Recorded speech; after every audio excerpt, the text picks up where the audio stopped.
Good evening, students. So, this is our lecture number 12 of the Bharati Saksha Adhiniyam 2023. And in this lecture, we are going to cover section 54 and 55.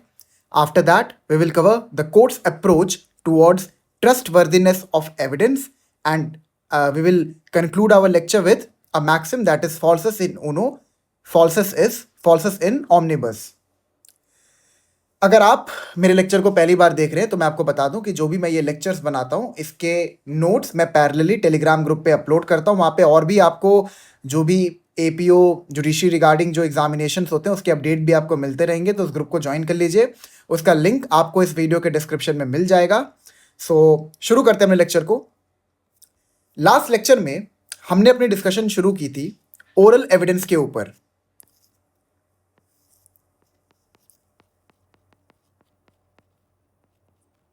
ठीक है। Oral evidence की जो definition है वो आपको मिलती है section 2 subsection 1 clause ई sub clause 1 के अंदर। ठीक है। हमने जब इस डेफिनेशन को स्क्रूटनाइज किया था, जब इसका इंटरप्रिटेशन हमने निकालने का प्रयास किया था, तो हमने समझा था कि ओरल एविडेंस एक स्टेटमेंट होता है जो कि कोर्ट में दी जाती है। ठीक है। अब यहां पर या तो वो आप स्टेटमेंट दे रहे हो या फिर कोर्ट रिक्वायर्स कि आप ये स्टेटमेंट दो। रिक्वायर्स का यहां पे इंटरप्रिटेशन क्या है कि there may be a possibility कि जो दोनों पार्टीज हैं उन्होंने किसी एसेंशियल विटनेस को समन नहीं किया, लेकिन कोर्ट को लगता है कि ट्रुथ तक पहुंचने के लिए इट इज इंपॉर्टेंट कि इस एसेंशियल विटनेस को कोर्ट में बुलाया जाए। ठीक है। तो यहां पर कोर्ट जो है वो सेक्शन 348 ऑफ बीएनएसएस के अंदर अपने पावर को एक्सरसाइज करते हुए किसी एसेंशियल विटनेस को समन कर सकता है एज अ कोर्ट विटनेस। ठीक है। सिविल केसेस के लिए भी हमने इसमें पढ़ा था कौन सा ऑर्डर एप्लीकेबल होता है। Along with that section 168 BS से जज को ये पावर देता है, जज या मजिस्ट्रेट को ये पावर देता है कि वो अगर कोई भी विटनेस कोर्ट में प्रेजेंट है तो उससे किसी भी टाइम कोई भी सवाल कर सकता है और इस पर कोई भी पार्टी ऑब्जेक्ट नहीं कर सकती। हमने ये समझा था। ठीक है। तो लूजली हमने ये समझा था कि ओरल एविडेंस हम उसे कहते हैं ऐसे एविडेंसेस को जो कोर्ट में दिया जाता है, और हमने ये भी समझा था कि कोर्ट को हमें स्ट्रिक्टली इंटरप्रेट नहीं करना, हमें उसको लिबरल इंटरप्रिटेशन देना है। और यहाँ पे जो कोर्ट कमीशंस वगैरह को अपॉइंट करता है एविडेंस को रिकॉर्ड करने के लिए, वो भी कोर्ट के पेरव्यू में कवर्ड होंगे। Is that clear? उसके बाद हमने ये भी समझा था matter in issue under inquiry.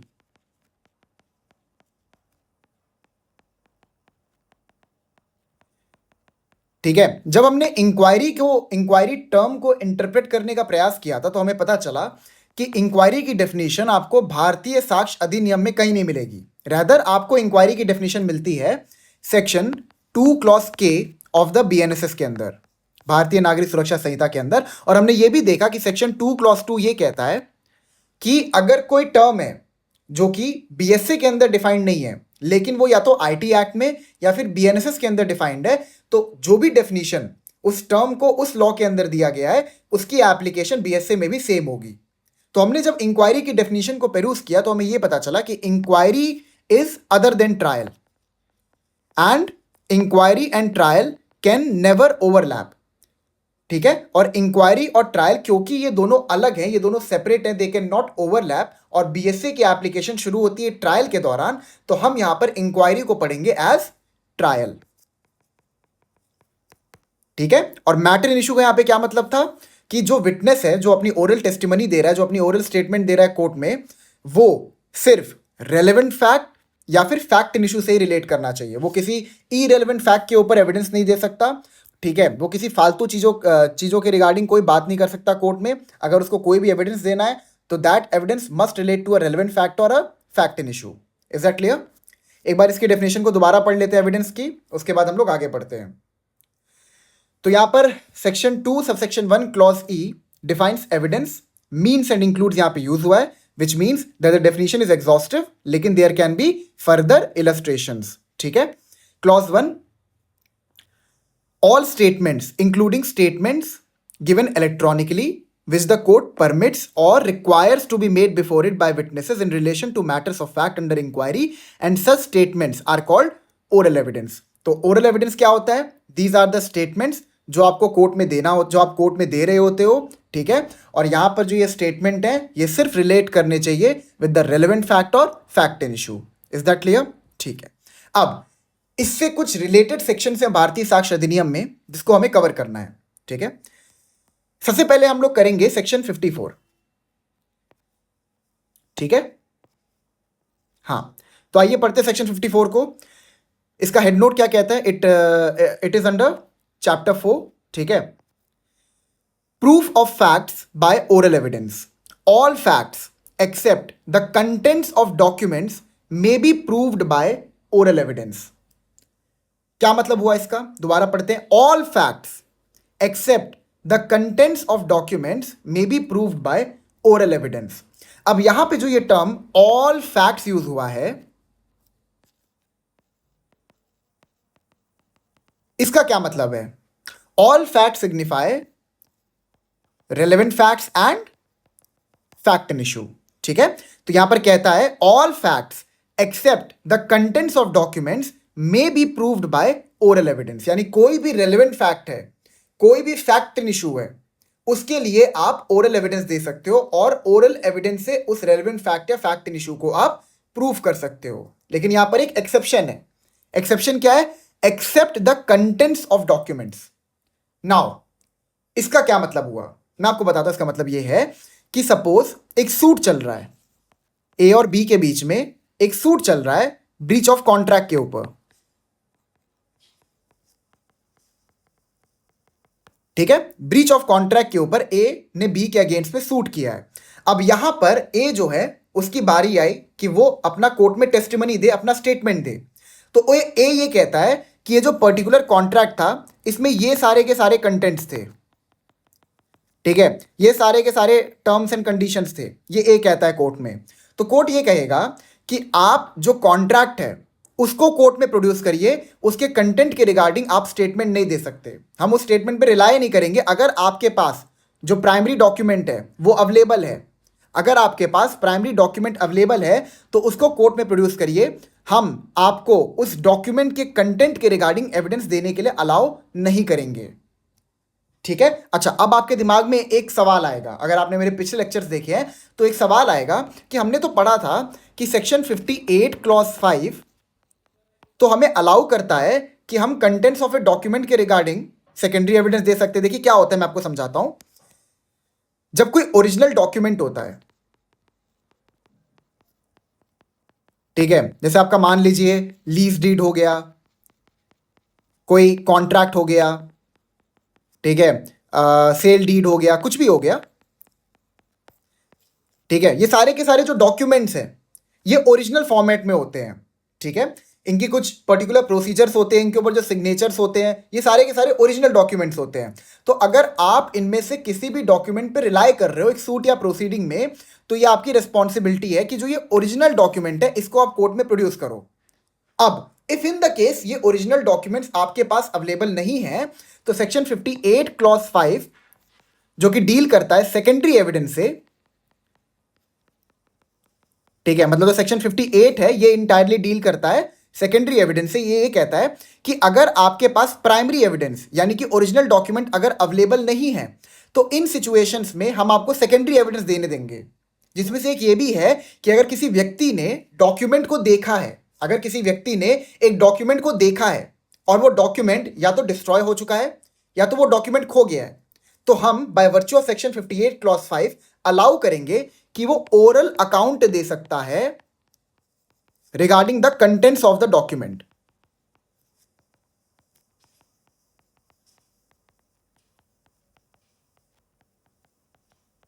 ठीक है।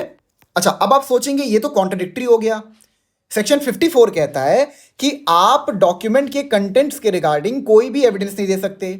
On the other hand 58 clause 5 ये कहता है कि आप ओरल अकाउंट दे सकते हो। अगर कोई डॉक्यूमेंट डिस्ट्रॉय हो गया है या खो गया है और आपने वो डॉक्यूमेंट देखा है तो आप ओरल अकाउंट दे सकते हो उसके कंटेंट्स के रिगार्डिंग।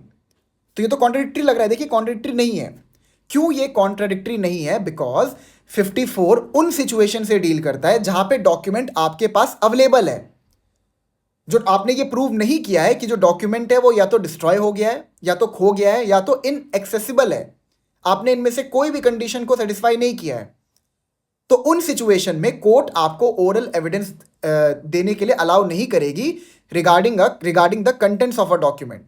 लेकिन if there is a situation जहां पे प्राइमरी एविडेंस डिस्ट्रॉय हो चुका है और अब आपको सेकेंडरी एविडेंस पे रिलाई करना है, तो इन दैट सिचुएशन आप ओरल अकाउंट दे सकते हो regarding the contents of a document. तो ये दोनों एक दूसरे के प्रति कॉन्ट्रडिक्टरी नहीं है। अगर आपके पास डॉक्यूमेंट है तब आप नहीं दे सकते ओरल एविडेंस। अगर आपका डॉक्यूमेंट नहीं है, डॉक्यूमेंट गायब हो गया है, डिस्ट्रॉय हो गया है, खो गया है, जो भी है, तब हम आपको ओरल अकाउंट देने के लिए अलाउ करेंगे। ठीक है, और आप बता सकते हो कि उस पर्टिकुलर डॉक्यूमेंट में क्या क्या कंटेंट लिखा हुआ था। Is that clear?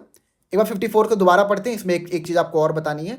All facts except the contents of documents may be proved by oral evidence. ठीक है, किसी भी फैक्ट को, यानी रेलेवेंट फैक्ट हो या फिर फैक्ट इन इशू हो, उसको ओरल एविडेंस से प्रूव किया जा सकता है except the contents of a document. इसमें अगर मैं आपको एक बात बताऊं, एक चीज आपको गौर करने की है, आपको गौर करनी चाहिए कि यहां पर लिखा है कि कंटेंट्स ऑफ डॉक्यूमेंट को आप प्रूव नहीं कर सकते थ्रू ओरल एविडेंस, लेकिन यहां पर यह बात कहीं नहीं कहा है कि आप किसी डॉक्यूमेंट की एग्जिस्टेंस और नॉन एग्जिस्टेंस को प्रूव नहीं कर सकते। हां, आप ये नहीं बोल सकते कि इस पर्टिकुलर डॉक्यूमेंट में क्या क्या लिखा है, इस पर्टिकुलर डॉक्यूमेंट के कंटेंट्स क्या है, इस रिगार्डिंग आप कोई बात नहीं बोल सकते, बिकॉज 54 आपको प्रोहिबिट करता है। लेकिन आप ये जरूर बता सकते हो कि ये पर्टिकुलर डॉक्यूमेंट एग्जिस्ट करता है कि नहीं, क्योंकि इसके रिगार्डिंग 54 के अंदर कोई भी बार नहीं लगा है। ठीक है, तो ये आप ध्यान रखिएगा 54 के अंदर कि आप डॉक्यूमेंट के कंटेंट्स को प्रूव, डॉक्यूमेंट के कंटेंट्स के रिगार्डिंग ओरल एविडेंस देके उसको प्रूव नहीं कर सकते। ठीक है, 58 क्लॉज 5 उन सिचुएशन से डील करता है जहां पे डॉक्यूमेंट नहीं है आपके पास। अगर डॉक्यूमेंट है तब आप उसका ओरल एविडेंस नहीं दे सकते हो regarding the contents of a document. Document नहीं है तो 58 क्लॉज 5 सेकेंडरी एविडेंस में आपको अलाउ करता है कि आप ओरल अकाउंट दे सकते हो regarding the contents of the document. ठीक है, और दूसरी चीज आपको क्या ध्यान रखनी है कि यहां पर 54 के अंदर अगर आप डॉक्यूमेंट के एग्जिस्टेंस या नॉन एग्जिस्टेंस के रिगार्डिंग एविडेंस दे सकते हो, क्योंकि यहां पर इसके रिगार्डिंग कोई प्रोहिबिशन नहीं है। ठीक है, नाउ 54 को हम हमेशा ओरल एविडेंस की डेफिनेशन के साथ में पढ़ते हैं, ये ध्यान रखिएगा। ठीक है, now 55 oral evidence to be direct. अब ये बहुत इंपॉर्टेंट सेक्शन है, अभी इसके ऊपर ना थोड़ी लंबी चर्चा हमारी होने वाली है। ठीक है, oral evidence to be direct. Oral evidence shall, it is mandatory in all cases whatever be direct if it refers to। अभी सिर्फ यहीं तक देखते हैं, यहां पे क्या कह रहा है, oral evidence shall in all cases whatever be direct। क्या मतलब हुआ इसका? इसका मतलब यहां पर यह है कि आपने अगर कोई घटना को होते हुए देखा है तो सिर्फ आप ही आके कोर्ट में उस घटना के रिगार्डिंग स्टेटमेंट दे सकते हो, टेस्टिमनी दे सकते हो।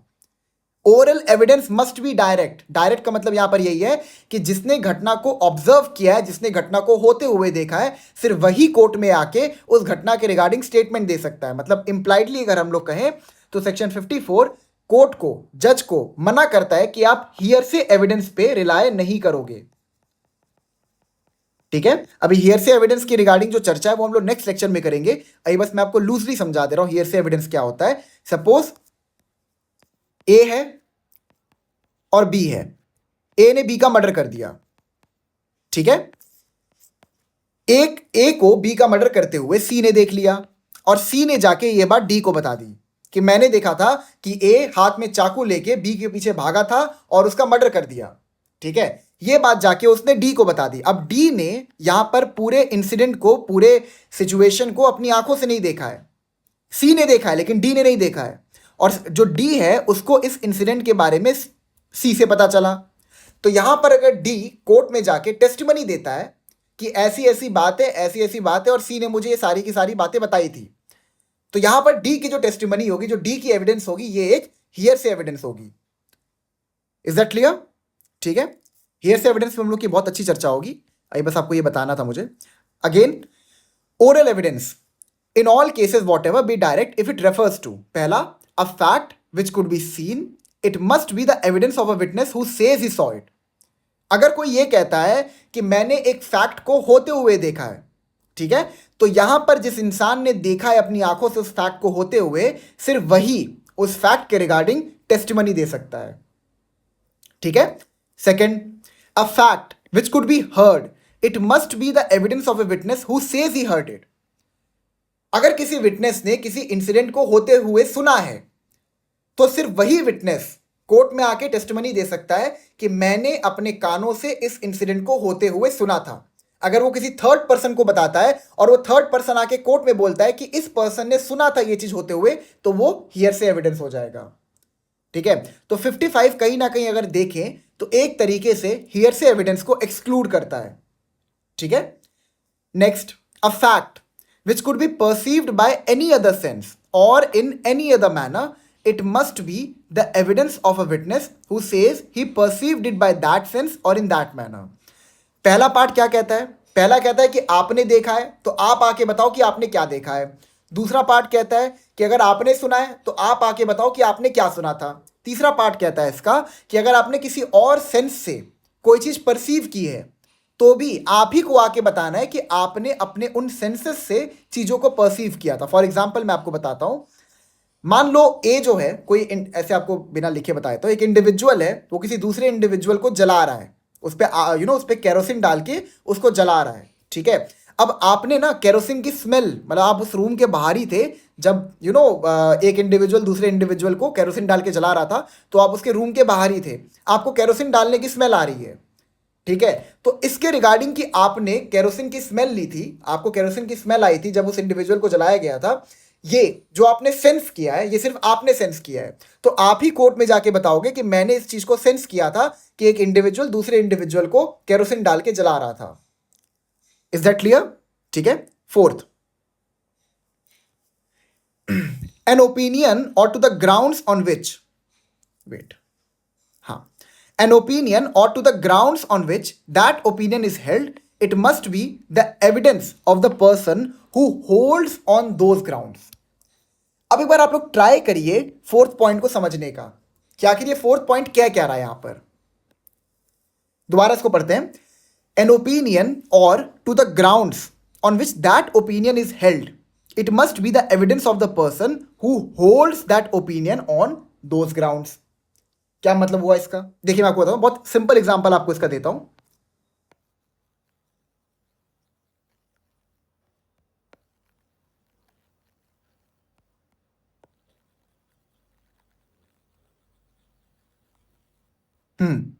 An opinion or to the grounds on which that opinion is held, it must be the evidence of the person who holds that opinion on those grounds. क्या मतलब हुआ इसका? सपोज एक doctor है, ठीक है, आपको पता है ना कि मेडिकल एग्जामिनेशन होता है, पोस्टमार्टम होता है, ये सब आपको पता ही है। ठीक है, तो एक डॉक्टर ने पोस्टमार्टम कंडक्ट किया।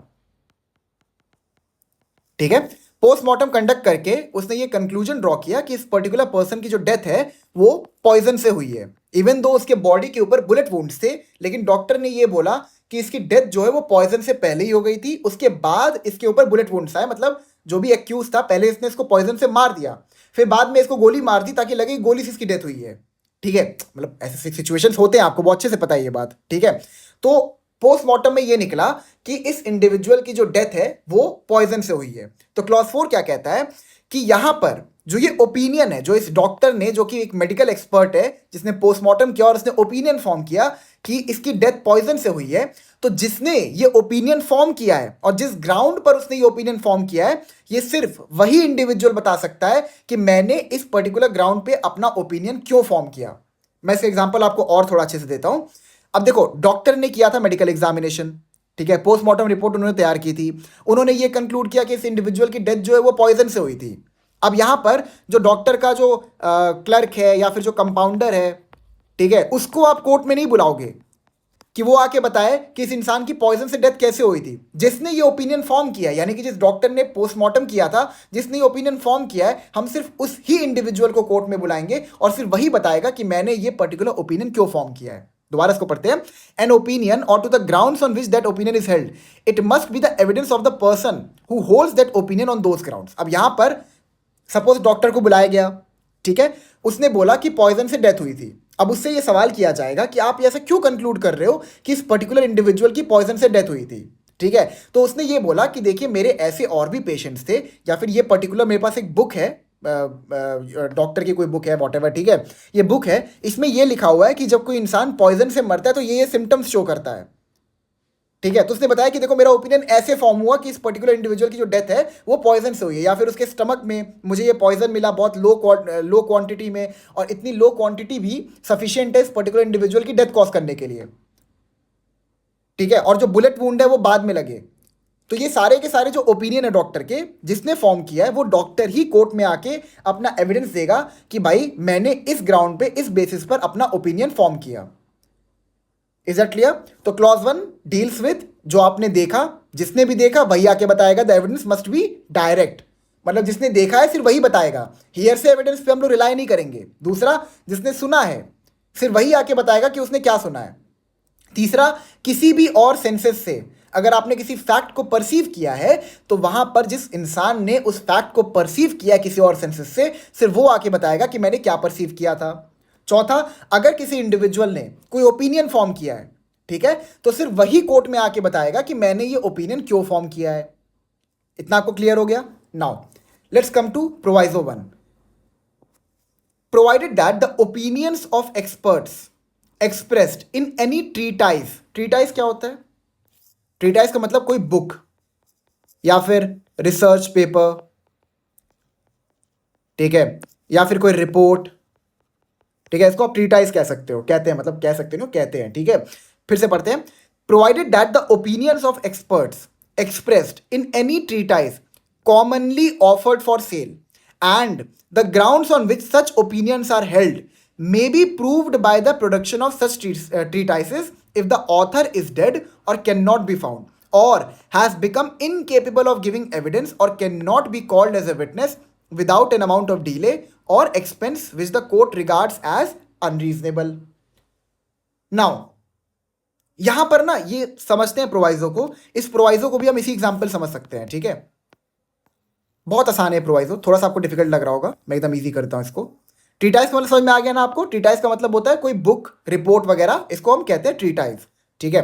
एक बार इसको दोबारा पढ़ते हैं। Provided that the opinions of experts expressed in any treatise commonly offered for cell, market में बिकता है वो बुक या रिपोर्ट या जो भी है, and the grounds on which such opinions are held may be proved by the production of such treatises if the author is dead or cannot be found or has become incapable of giving evidence or cannot be called as a witness without an amount of delay or expense which the court regards as unreasonable. इसका एक बहुत अच्छा example मैं आपको देता हूं, ठीक है। सपोज एक मेडिकल नेग्लिजेंस का केस है। मेडिकल नेग्लिजेंस आपको पता है ना? जैसे मैं आपको बताता हूं क्या होता है कि डॉक्टर की एक रिस्पॉन्सिबिलिटी होती है कि उसको एक particular code of conduct follow करना होता है किसी इंडिविजुअल को ट्रीट करते हुए, मतलब उसका इलाज करते हुए एक particular code of conduct follow करना होता है, ठीक है, प्रोसीजर फॉलो करना होता है। अब डॉक्टर ने इतनी बड़ी गलती कर दी कि वो एक रेकलेस बिहेवियर निकला। मतलब जैसे उसने क्या किया कि स्कैल्पल, आप जानते हो ना स्कैल्पल, जिससे स्किन को काटा जाता है, आपने देखा होगा जैसे मूवीज वगैरह में एक बहुत धारदार सा एक नाइफ होता है जिससे स्किन को ओपन किया जाता है, बहुत बहुत शार्प होता है वो, ठीक है। डॉक्टर ने क्या किया, जब वो ऑपरेशन कर रहा था इंडिविजुअल का, उसने स्कैल्पल उसके पेट में ही छोड़ दिया, ठीक है, और स्कैल्पल उसके पेट में रहने से उस इंडिविजुअल की डेथ हो गई। तो यहाँ पे एक मेडिकल नेग्लिजेंस का केस है, जानबूझ के नहीं किया, गलती से ही हो गया, लेकिन ये बिहेवियर इतना रेकलेस बिहेवियर था ये कि यहाँ पर इसको एक मेडिकल नेग्लिजेंस का केस माना जाएगा, ठीक है। अब यहाँ पर एक मेडिकल नेग्लिजेंस का केस चल रहा है, ठीक है। एक एक्सपर्ट विटनेस को बुलाया गया, इस पर्टिकुलर केस में एक एक्सपर्ट विटनेस को बुलाया गया जो कि डॉक्टर है। ऑफ कोर्स मतलब मेडिकल नेग्लिजेंस का केस है तो हमें एक एक्सपर्ट विटनेस में डॉक्टर को ही बुलाना पड़ेगा, ठीक है। तो एक एक्सपर्ट विटनेस आए जो कि एक डॉक्टर है, ठीक है। अब यहां पर डॉक्टर ने बोला the treatment violated accepted medical standards. Wait.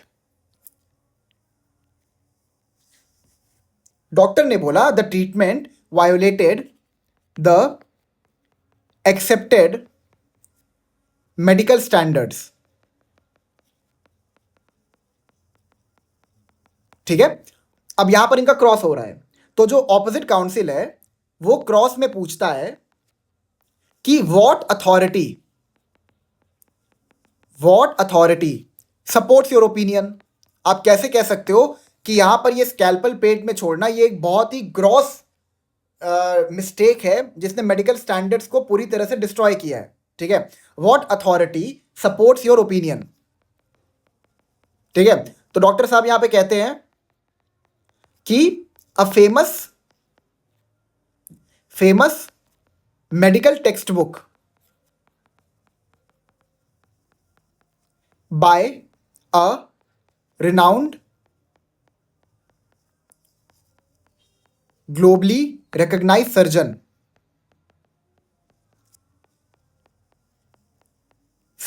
has said this, ठीक है। अब यहां पर क्या सिचुएशन है, मेडिकल नेग्लिजेंस का केस है, एक्सपर्ट एक डॉक्टर को बुलाया गया, उन्होंने बोला कि ये जो पर्टिकुलर ट्रीटमेंट किया गया था एक्यूज डॉक्टर के द्वारा, इसने मेडिकल स्टैंडर्ड्स को पूरी तरह से स्ट्रक कर दिया है, पूरी तरह से हिला दिया है, एकदम बहुत बेकार मेडिकल स्टैंडर्ड्स को फॉलो किया गया है, ठीक है। क्रॉस में सवाल पूछा जाता है कि आप ये कैसे कह सकते हो, ये आप जो ओपिनियन दे रहे हो इसका सपोर्ट कहाँ है आपके पास। तो ये क्या करते हैं, एक किताब दिखाते हैं कोर्ट में कि देखिए ये पर्टिकुलर बुक है, इसमें ये पर्टिकुलर पेज पे ये चीज लिखा हुआ है कि अगर ऐसे ऑपरेशन किया जाता है या फिर एक स्कैल्पल पेट में छोड़ दिया जाता है तो ये ग्रॉस मिसकंडक्ट है and it is a reckless behaviour from the side of the doctor, ठीक है। अब यहां पर जो ये बुक को रेफर कर रहे हैं डॉक्टर साहब, क्या ये बुक को रेफर कर सकते हैं? बिल्कुल कर सकते हैं, बिकॉज ऑफ द प्रोवाइजो 1। यहां पर यही कहता है कि अगर, दोबारा इसको पढ़ के एक बार इस एग्जांपल से रिलेट कर लेते हैं, ठीक है। Provided that the opinions of experts expressed in any treatise commonly offered for cell, किसी भी एक्सपर्ट का अगर किसी बुक में कोई ओपिनियन है and the grounds on which such opinion are held may be proved by the production of such treatises if the author is dead or cannot be found or has become incapable of giving evidence or cannot be called as a witness without an amount of delay or expense which the court regards as unreasonable। मतलब किसी individual का कोई opinion है, कोई expert का कोई opinion है, अब वो जो पर्टिकुलर एक्सपर्ट है ना, वो या तो मर गया है या तो मिल नहीं रहा है और या तो उसको कोर्ट में नहीं बुलाया जा सकता बहुत ज़्यादा खर्चा किए हुए बिना, ठीक है। तो ऐसे सिचुएशन में उस पर्टिकुलर एक्सपर्ट का जो ओपिनियन है कोई बुक में जो लिखा हुआ है जो कि सेल के लिए कॉमनली ऑफर्ड है, तो उस बुक को आप रेफर कर सकते हो एज टू शो कि यहां पर जो मेरा ओपिनियन है वो इस बेसिस पर फॉर्म हुआ है। क्लियर है आपको ये चीज, ठीक है। नेक्स्ट प्रोवाइजो पे आते हैं।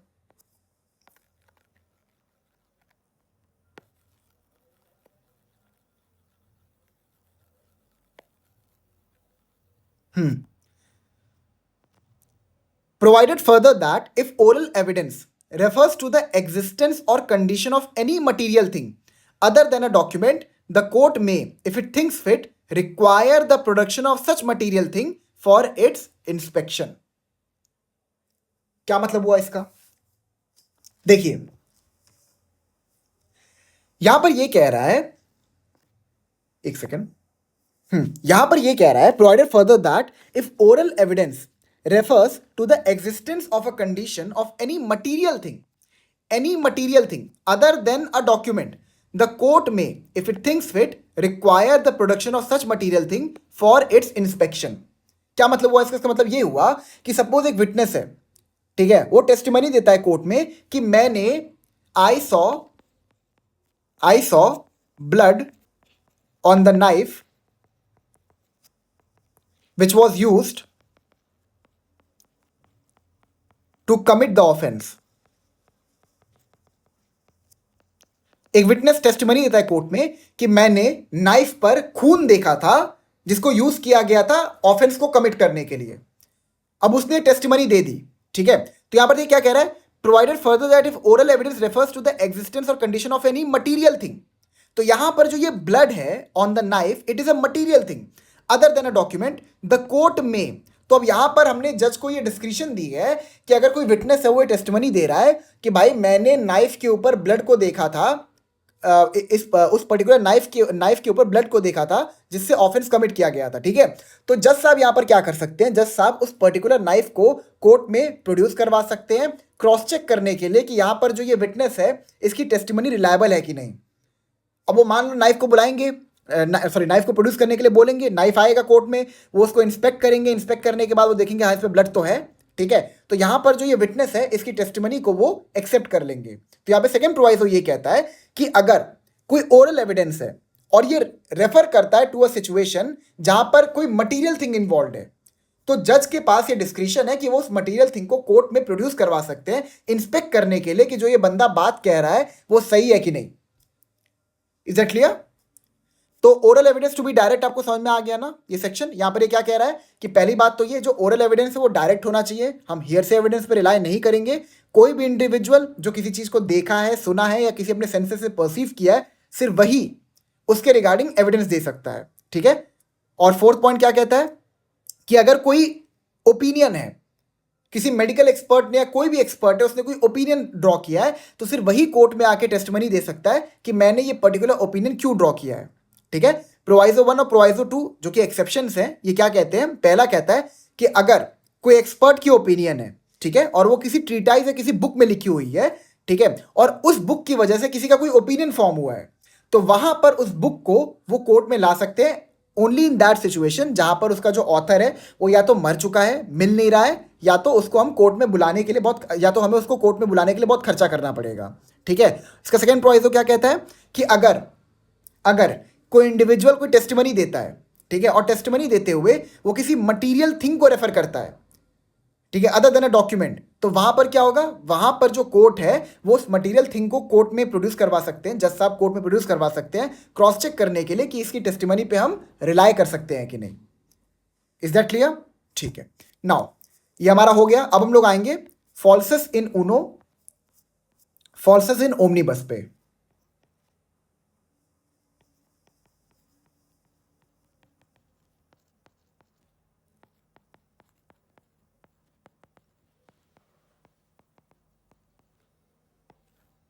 ओ नहीं नहीं, सॉरी सॉरी, एक टॉपिक रह गया, आई एम सो सॉरी। पहले ये करना था ना, courts approach towards trustworthiness of oral evidence. Courts approach towards trustworthiness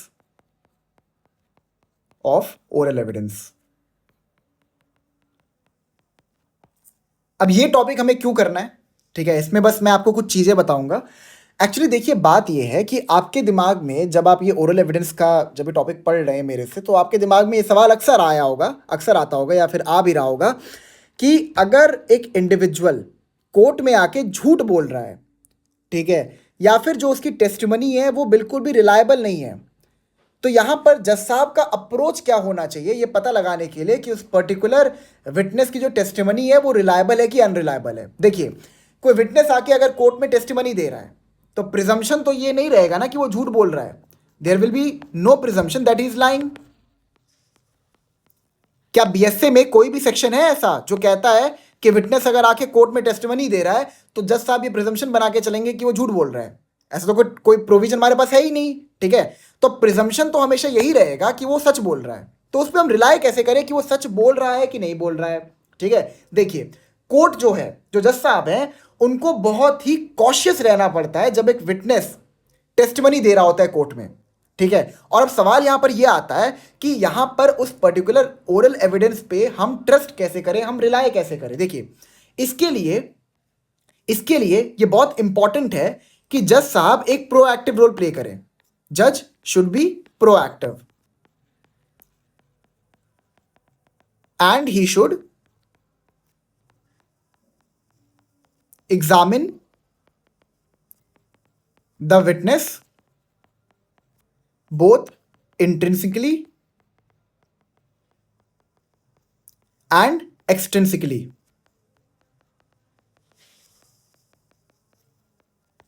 क्या मतलब हुआ इसका? देखिए, इंट्रिंसिकली का मतलब होता है that the focus should be on testimony of witness, that the focus should be on testimony of witness. ठीक है, अब यहां पर इंट्रिंसिकली का मतलब यहां पर यह है कि जो जज साहब हैं वो उस विटनेस के टेस्टिमनी या फिर स्टेटमेंट पे ध्यान देंगे। ठीक है, और वो अपनी पावर को यूज करेंगे। सेक्शन 168 के अंदर वो अपनी पावर को यूज करेंगे और पावर को यूज करके वो उससे सवाल कर सकते हैं, सवाल करके वो ट्रुथ को निकालने का प्रयास करेंगे कि ये विटनेस जो है ये सच बोल रहा है कि झूठ बोल रहा है। ठीक है, अलॉन्ग विद दैट विटनेस का क्रॉस भी होता है, अगर उसका चीफ हुआ है तो क्रॉस भी होगा। तो क्रॉस पे भी जज साहब को बहुत ध्यान देना है कि जो वो विटनेस है वो कुछ झूठ तो नहीं बोल रहा है ना। अब वो कैसे पता लगाएंगे कि क्रॉस के टाइम पर उस विटनेस का डिमीनर क्या है। डिमीनर का मतलब ये है कि उसका हाव भाव क्या है। सवाल सुनने के बाद कहीं वो बहुत डर तो नहीं जा रहा, सवाल सुनने के बाद कहीं वो एकदम बहुत चक्का सा तो नहीं हो जा रहा है, शॉक में तो नहीं चला जा रहा ना कि ये क्या बात हुआ, ऐसे वाला कुछ सीन। ठीक है, तो उसके डिमीनर पे भी जज साहब को बहुत ध्यान देना है। तो ये होता है intrinsic examination of the witness that must be conducted by a जज to ascertain the truth or to ascertain whether to rely on the testimony of this particular witness or not. ठीक है, then there will be extrinsic examination.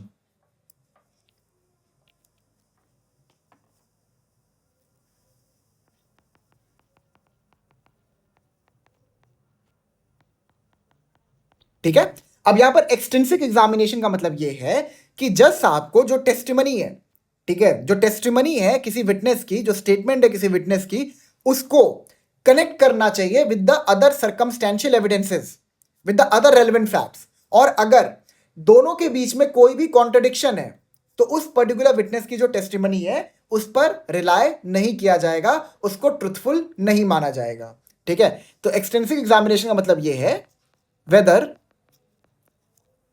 testimony slash statement is in line with the other circumstantial evidences or not.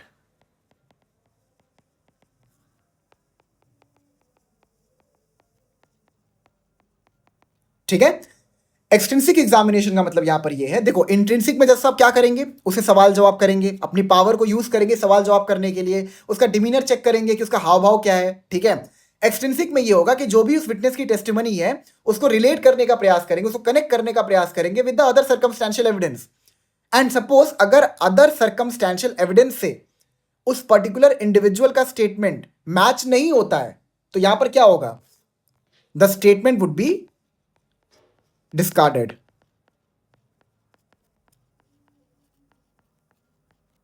ठीक है, उसके statement को हम discard कर देंगे, यानी कि उस पर हम रिलाय नहीं करेंगे। Is that clear? और अगर फाइनली ये पता लग जाता है कि जो वो पर्टिकुलर इंडिविजुअल है, जो पर्टिकुलर विटनेस है, he was lying in court, ठीक है, he was giving false evidence, तो हम सेक्शन 226 BNS के अंदर उसके अगेंस्ट में फॉल्स एविडेंस देने का प्रोसिक्यूशन भी चालू कर सकते हैं। Is that clear? ठीक है, तो यहां पर यह है कि कोर्ट का अप्रोच क्या रहेगा towards trustworthiness of oral evidence, कि वो एक किसी भी विटनेस को इंट्रिंसिकली और एक्सट्रिंसिकली दोनों तरफ से एग्जामिन करेंगे। इंट्रिंसिकली का मतलब यहां पर यह है कि वो फोकस करेंगे विटनेस की टेस्टिमनी पे, ठीक है, उससे खुद भी सवाल जवाब करेंगे और ये भी चेक करेंगे कि उसका डिमीनर क्या है। और एक्सट्रिंसिक का मतलब यह है कि जो भी उस विटनेस ने अपना स्टेटमेंट दिया है उसको कनेक्ट करने का प्रयास करेंगे with the other circumstantial evidences. ठीक है, और अगर वो कनेक्ट नहीं हो पाएगा तो जितना भी स्टेटमेंट है उसको डिस्कार्ड कर दिया जाएगा। नेक्स्ट, फॉल्सेस इन ऊनो, फॉल्सेस इन ओमनिबस, ये हमारा आज का लास्ट टॉपिक है।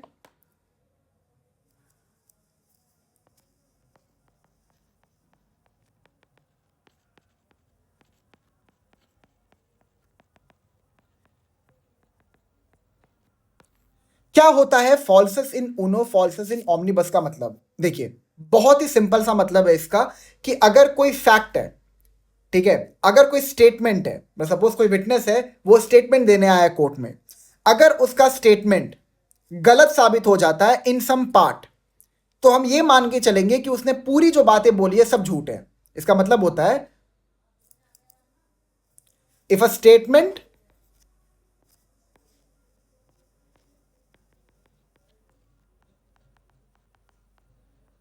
if a statement is false in some part, comma, then it will be deemed to be false in totality. ठीक है, कोई विटनेस आया, उसको किसी पार्टी ने समन किया, बाद में ये पता चलता है कि कुछ पार्ट जो वो अपने स्टेटमेंट में दिया था वो गलत है, वो झूठ है। ठीक है, तो यहां पर कोर्ट का अप्रोच क्या रहेगा कि जो पूरा का पूरा उसका टेस्टिमनी है उसको हम डिस्कार्ड कर देंगे। लेकिन व्हाट इज इंपॉर्टेंट इज कि फॉल्सेस इन ऊनो फॉल्सेस इन ओमनीबस जो मैक्सिम है ये सिर्फ और सिर्फ यूके में फॉलो होता है, ये इंडिया में फॉलो नहीं होता है। ये ध्यान रखिएगा, फॉल्सेस इन ऊनो फॉल्सेस इन ओमनीबस इंडिया में फॉलो नहीं होता है, ये यूके में फॉलो होता है। ठीक है, इंडिया में अप्रोच ये होता है कि अगर जो फॉल्स पार्ट है वो सेवरेबल है, मतलब कि उसको हम पूरे स्टेटमेंट से अलग कर सकते हैं, और जो बाकी स्टेटमेंट है वो स्टैंड कर सकता है, वो खड़ा रह सकता है जब हम फॉल्स पार्ट को सिवियर कर दे तो यहां पर हम हमारा अप्रोच क्या रहेगा कि जो फॉल्स पार्ट है उसको हम सिवियर कर देंगे, अलग कर देंगे, और जो ट्रू पार्ट है उसको हम स्टैंड करने देंगे, और उस पर हम अपना जजमेंट बेस कर सकते हैं। Is that clear? अब इसके रिगार्डिंग एक जजमेंट पढ़ लेते हैं। Nisar Ali versus state of Uttar Pradesh. It was held that the maxim, that is the maxim of falses in uno, falses in omnibus, is a principle relating to the weight that the court has to put upon a particular evidence, and in India, this principle is not a mandatory principle. It is the court's duty to disengage the truth from falsehood and rely upon the part of the statement that is true. ठीक है, यहां पर जो ये judgement है इसने साफ साफ कह दिया कि फॉल्सेस इन ऊनो फॉल्सेस इन ओमनीबस की जो एप्लीकेशन है वो इंडिया में नहीं है। It is a rule of prudence. However, if the court finds that the true or false part are so intermingled that they cannot be severed, then the court will discard the entire testimony. अब situation ऐसा है कि जो झूठ part है और जो सच part है वो दोनों इतने मिक्स्ड है ना कि दोनों को अलग नहीं किया जा सकता।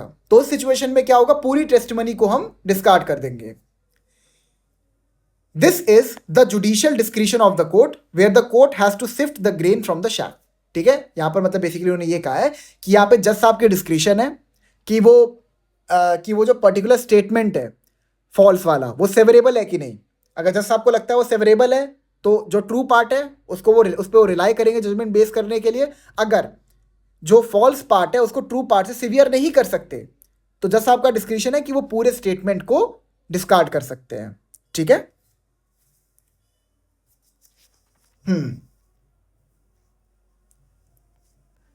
ठीक है। सो आई गेस आपको समझ में आ गया होगा फॉल्सेस इन ऊनो फॉल्सेस इन ओमनीबस, और ये आपको सेक्शन 54 एंड 55 भी समझ में आ गया होगा। अगर कोई भी डाउट हो, ठीक है, तो आप कमेंट सेक्शन में मेंशन कर देना, मैं उसको क्लियर कर दूंगा। अब नेक्स्ट लेक्चर में हम डॉक्यूमेंट्री एविडेंस नहीं नेक्स्ट लेक्चर में हमें हियर से एविडेंस करना है अभी। ठीक है, तो नेक्स्ट लेक्चर में हम लोग हियर से एविडेंस करेंगे। मेरा आपसे एक रिक्वेस्ट है, क्या किया करिए ना कि मैं आपको टॉपिक पहले बता देता हूँ कि नेक्स्ट लेक्चर में हम लोग क्या करने वाले हैं, तो थोड़ा बहुत आप उसके बारे में पढ़ लिया करिए। इससे क्या होगा ना कि जब लेक्चर देखेंगे ना आपको चीज़ें और अच्छे से समझ में आएगा। मैं ये कोशिश करा करूँगा कि लेक्चर के एंड में आपको बता दूँ कि नेक्स्ट लेक्चर में कौन कौन सेक्शन कवर करने वाला हूँ और क्या क्या टॉपिक्स कवर करने वाला हूँ, इससे कि अगर आप पढ़ के आएंगे पहले से तो आपको ज़्यादा बेटर होगा लेक्चर देखने में। ठीक है, so thank you so much, I will meet you in the next lecture.